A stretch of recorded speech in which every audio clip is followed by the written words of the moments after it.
आपल्यावर काँग्रेसचे नेते बाळासाहेब थोरात आहेत। थोरात साहेब, आज दुसऱ्या टप्प्यातलं मतदान जे आहे ते पार पडलेलं आहे। सुरुवातीला 5 जागांचा टप्पा होता, आज 8 जागांचा आहे।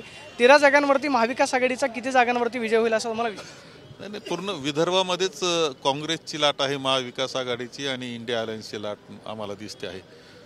जनता पूर्णपणे नाराज आहे भारतीय जनता पक्षावर, पंतप्रधान मोदींवर, त्यांच्या खोट्या वक्तव्यांवर आणि त्यांनी आतापर्यंत ज्या पद्धतीने देश चालवला त्यावर पूर्णपणे जनतेची नाराजी आहे।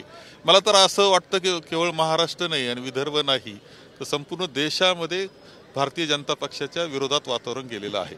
आज तुम्ही भाषणामध्ये जो उल्लेख केला की नांदेडची जागा जी आहे ती त्या जागेवरती काँग्रेसचा विजय होईल। अशोक चव्हाण भाजपसोबत गेलेले आहेत। भाजपचे नेते सातत्यानं सांगतात की नाही, अशोक चव्हाण आमच्याकडे आल्यामुळे पक्षाची फार मोठी ताकद वाढलेली आहे।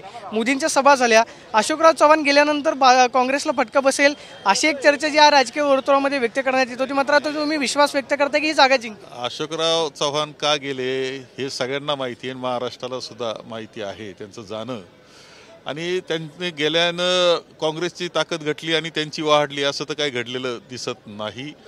आणि असं असतं तर एवढं स्वतः पंतप्रधान मोदी आणि स्वतः अमित शहा, नड्डाजी हे सगळे येता पूर्णपणे नांदेडमध्ये भाषणं करतायत, एवढी गरज काय भासायची? एवढा मोठा नेता आलाय ना तुमच्याकडं।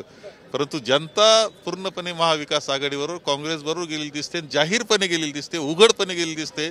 या नेत्यांना अनेक गावांमध्ये जे आहेत भारतीय जनता पक्षाचे नेते यांना गावबंदी झालेली दिसते आहे आणि म्हणून विजय तर आमचा नांदेडमध्ये निश्चितपणे आहे। साधारणतः किती हजार मतांचे की लाखांच्या फरकाने तुम्ही नांदेडची जागा जिंकेल? नांदेडची जागा जिंकणार एवढंच मी सांगतो, बाकी आता आकडे आपण 4 तारखेला पाहू। धनंजय मुंडे असं म्हणतायत की शरद पवारांनी कुणाच्या घरी भाजपच्या नेत्यांसोबत मीटिंग केली याचे पुरावे जे आहे व्हिडिओ सगळे आमच्याकडे आहेत। शरद पवारांनी केल्याचे संस्कार आणि आम्ही जर केले तर ती गद्दारी अशी कशी काय, त्याचे सगळे पुरावे आमच्याकडे आहेत। धनंजय मुंडे आता थेट बोलतात। आता पहा की माननीय शरदचंद्रजी पवार साहेबांवर बोलावं यांनी हे योग्यच नाही, बिलकुल योग्य नाही की ज्यांच्यामुळं आपण मोठे झालो, अनेक पदं मिळाले, त्यांना कुठंतरी आता त्यांना आरोपीच्या पिंजऱ्यामध्ये घालण्याचा प्रयत्न, त्यांचा केविलवाना प्रयत्न हा आहे। शरदचंद्र पवार साहेब आहेत, त्यांचं महत्त्व असं कुणी काही बोलल्यानं कमी होणार नाही।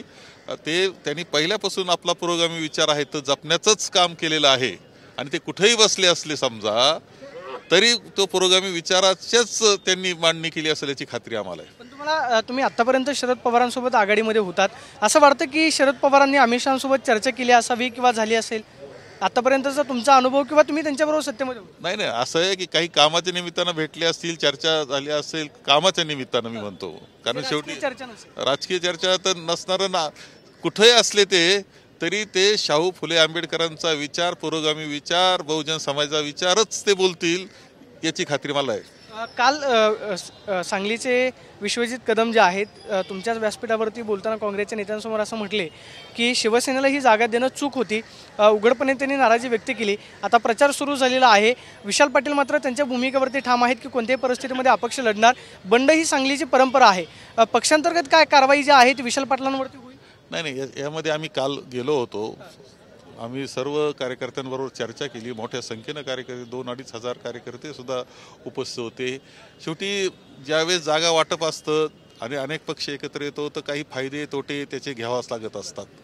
त्या पद्धतीनं आम्हाला अडचण तिथं झाली, ही वस्तुस्थिती आहे। तिची नाराजी हे व्यक्त करणं हा भाग आहेच आहे, तो बद्दल नाही, परंतु एकदा निर्णय झाल्यानंतर मात्र त्या निर्णयाबरोबर राहणं ही जबाबदारी आमची आहे, कार्यकर्त्याची आहे। त्या पद्धतीनं कार्यकर्ते निर्णयाबरोबर म्हणजे महाविकास आघाडीबरोबर राहतील याची खात्री मला आहे। म्हणजे काँग्रेसचे कार्यकर्ते हे महाविकास आघाडीच्या चंद्रहार पाटलांचंच काम करतात। महाविकास आघाडीचं कोण उमेदवार काय हा दुय्यम भाग आहे, उमेदवार हा महाविकास आघाडीचा शिवसेनेचा आहे, त्यांना ती जागा गेलेली आहे, त्यांचं काम करायचं। शेवटचा प्रश्न, देवेंद्र फडणवीस असं म्हणतायत की महाविकास आघाडीनं मला खोट्या गुन्ह्यामध्ये अडकवण्याचा प्रयत्न केला, अटक करण्याचा सुद्धा त्यांचा प्रयत्न होता, मात्र केसापासून नखांपर्यंत ज्यावेळेस चौकशी केली तेव्हा काहीच निघालं नाही। खरं जी कोणाला त्याच्यावर गुन्हे दाखल करणं, खोटे गुन्हे दाखल करणं, त्यात अटक करणं ही प्रवृत्ती आमची महाविकास आघाडीची कधीच राहिलेली नाही। ती प्रवृत्ती भारतीय जनता पक्षाची आहे आणि त्यांना त्या गोष्टी माहिती आहेत का भारतीय जनता पक्ष असं करतो, म्हणून त्यांनी एक केविलवाना प्रयत्न ती मांडणी करून केलेला आहे। मात्र महाविकास आघाडीने तसा प्रयत्न केलेला होता खोटा गुन्हा दाखल करणं, अथवा ते असं सातत्यानं सांगतात की मला अटकही झाली असती? ती मांडणी ते करतायत, एक सहानुभूती घेण्याचा केविलवाना प्रयत्न आहे। त्याचा काही फरक पडणार नाही? काहीच फरक पडणार नाही.